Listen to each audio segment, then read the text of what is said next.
Itong feature na to, hindi ko alam kung matutuwa ako or hindi. Digital LED touchscreen. Well, syempre mas convenient yun dahil touchscreen siya. Although minsan kasi yung touchscreen nangangain ng syunga.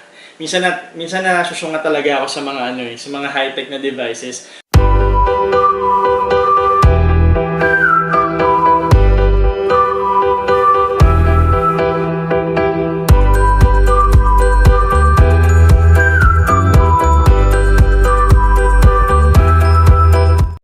Hey guys! Welcome to Tarlaqueño Traveler Plus, where we talk about travel, lifestyle, food, and design. So, kumusta naman kayong lahat? It's been a year, more than a year actually, na we are under this pandemic. And it's not showing any indication na magsa-stop siya anytime soon. We have experienced a lot of negativities, a lot of unfortunate experiences, but we cannot deny the fact na marami din naman naidulot na maganda itong pandemic sa atin. One thing is we got to stay more at home and we got to spend more time with our families. And also, we had more time na busisiin yung bahay natin. So I bet more than 50% na manonood sa akin ngayon ay member ng Homebodies Facebook page. Diba? So ako member ako doon and nag-enjoy ako doon sa mga budol na fini-feature ng mga members. So if you are a member of Homebodies, hello there neighbor. So for today, since we're talking about budol and home improvement, so for this video, ipapakita ko sa inyo or mag-unbox tayo ng latest kitchen budol namin dito sa bahay. And that is this Baumann Living multi-functional air fryer. But before we proceed to our unboxing, subscribe ka muna sa channel ko, please. So yun na nga, bigla kaming nabudol ng air fryer na to kasi actually ang kwento niyan, nag-undergo kasi ako ng cutting dun sa workout program ko. So I have to watch out kung ano kinakain ko. So nag-avoid muna ako ng mga anything na piniprito sa mantika. So mom suggested na we buy an air fryer kasi wala pa kami air fryer. Kapatid ko meron pero nasa kabilang bahay siya within the same compound. So it's kind of hassle kung hiramin ko pa yung air fryer niya. So mom was generous enough to buy me an air fryer. Sabi niya tingin ka sa internet ng air fryer. And I saw this Baumann Living air fryer, but it's not only an air fryer. According to Baumann, 7-in-1 siya. So meron siyang iba pang functions maliban sa air frying. If I'm not mistaken, meron siyang dehydrating function, meron siyang broiling function, and then ano pa kasi?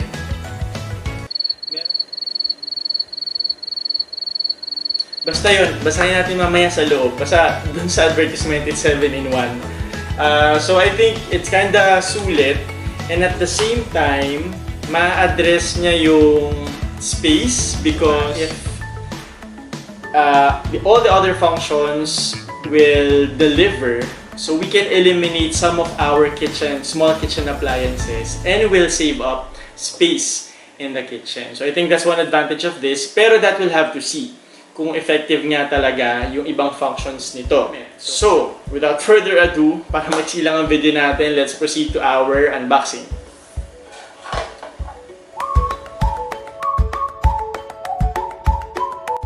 Tada! Yan. Aside from being multifunctional, ang nagustuhan ko dito sa air fryer na to is yung itsura niya. And so I chose a white model. Meron din siyang black model which is cheaper by I think 500 or 1,000. But I like this one because of the color. Dahil we're aiming for a Team Puti, Team Kahoy house once na magpaparenovate na kami. And meron siyang mga additional accessories na wala dun sa black version. So ayan. May drip pan, may rotisserie. So may rotisserie tongs, air fry basket, air fry trays, and rolling cage. I think yung wala dun sa black model is yung air fry basket and the rolling cage. So let's open the box. By the way, pagkakita ko dito sa brand na Baumann, ano na ako, parang sure na ako na ito talaga yung gusto namin bilhin.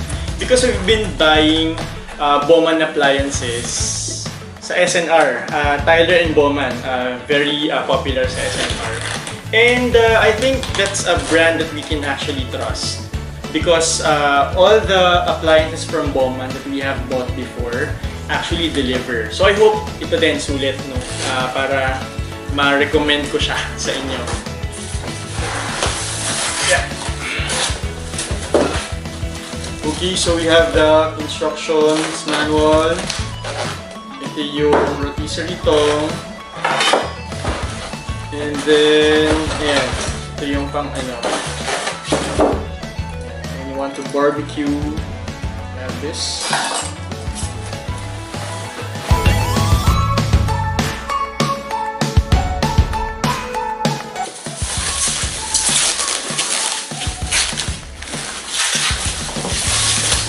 Tada! Ayan. Laki. So it's actually bigger than your usual air fryer. Pero yun nga, since multifunctional siya, I think mas okay to. Kahit medyo malaki siya, may eliminate mo naman yung ibang kitchen appliances mo. So you will be able to save up on space din. And versus the normal na air fryer, which ranges from around 2 liters to 5 liter capacity. This one, according to the website, is, or has, ito pala, it has a 10 liter capacity. So mas malaki siya. And what I like about this is, itong front surface niya, glass. So makikita mo yung piniprito mo, yung ini-air fry mo. Unlike the usual air fryer na clueless ka kung ano nangyari sa loob, diba? So I think that's one advantage of this one. It says here that it's 7-in-1. Meron siyang dehydrator, meron siyang broiler, it's also a rotisserie, it's an air fryer, it's an oven so you can bake, you can roast, and then you can toast bread. Other features include, as I've mentioned kanina, it has a 10 liter capacity, so it's larger than your usual air fryer. And then it has superheated 360 degree rapid airflow technology. I guess that's for the cooking function. And then it's good that it has a unique detachable door, so natatanggal yung door, so for easy cleaning. So that's a plus. And then overheat protection and automatic shut off safety feature. And then brushed stainless steel exterior, as you can see dito sa harap, and then all white na on the sides and at the back. And then itong feature na to, hindi ko alam kung matutuwa ako or hindi. Digital LED touchscreen. Well, syempre mas convenient yun dahil touchscreen siya. Although minsan kasi yung touchscreen nangangain ng syunga. Minsan na syunga talaga ako sa mga sa mga high-tech na devices. So minsan mas gusto ko yung dinadial na lang, yung mga physical buttons. Although I hope na yung digital LED touchscreen will make things easier. So yun, buksan natin sa loob.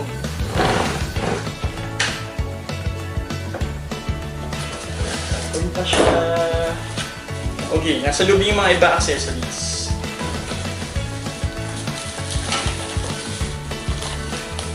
Ayan. So meron tayo dito, I think this is the this is the rolling cage. When you cook steak, tapos lalagay mo sa loob yung mga onions, pepper, other vegetables, tapos lulutuin mo sa loob using the rotisserie rod. So iikot yung yung steak mo sa loob. So yun yung function. And then, ayan, takip ng cage. Tapos meron tayong, I guess ito yung air fry basket. So with air frying, you can use this basket. Tapos meron din siyang air frying tray. You get one. And you get another one. So you can actually cook, I guess. Pwede ka magluto ng sabay, 2 layers. Tapos meron siyang drip tray para hindi messy. So just like the usual oven, di ba? Meron tayong drip tray sa ilalim. Yung mga taba-taba, mga langis-langis. Sasakot siya lahat. Yun. So it's actually very big inside. Sobrang spacious. So pwede siyang pangmaramihan na air frying kasi 'di ba usually yung mga ibang air fryer parang isang boneless bones lang yung kasya. So for this one, since meron kang dalawang trays and the trays are actually large enough, so baka pwede ka magprito ng dalawang maliit na boneless bones sa isang tray or isang malaking boneless bones in one tray. So it saves you time if you're trying to cook a lot of food. So ayan siya. Here's the back of the machine, of the equipment. Ayan. So, hindi ko muna mapakita dito yung review nitong ating air fryer. So, iisa-isahin ko lahat ng 7 functions and I will make a separate video featuring yung paggamit ko ng 7 and I'll tell you whether this machine is a good buy or not. So by the way, magkano tong air fryer na to? The price is a bit steep. This one is priced at 7,995. Yung black version is 6,995 because wala nga siyang air fryer basket and your rolling cage. So medyo mahal siya kung titignan ninyo, pero taking a look at the functions na meron siya, and you will be able to eliminate some of the kitchen appliances, or kung wala ka pa nung certain kitchen appliance na meron function dito, so that would actually save you money kasi mag-a-add up din kung bibili ka ng mga individual appliances. Di ba yung dehydrator pa lang magkano na? Tapos yung air fryer, bibili ka rin na separate na air fryer, and then you have your turbo broiler, and then you have an oven toaster. So I think for its price, okay na siya. To think na meron ka lang isang machine to handle all those functions. Yun nga lang, I'll have to update you whether magde-deliver itong ating multifunctional machine dito sa mga 7 functions na sinasabi niya. So, if ever magde-deliver siya effectively and efficiently, I think yung 7,995 is sobrang worth it na niya for this kitchen equipment. So with that, dyan muna tayo magtatapos ngayon sa ating video. Yung review natin will come in another video. So again, before I end this video, I would like to request you to please subscribe to my channel para ma-update ka syempre sa review nito, no? And hit the notification bell for more updates dito sa Tarlaqueño Traveler Plus. So once again, maraming salamat sa inyong panonood. So always stay safe. Always follow yung ating mga safety protocols to ensure that we stay healthy and safe at all times. With that, maraming salamat sa inyong panonood and I'll see you on the next video.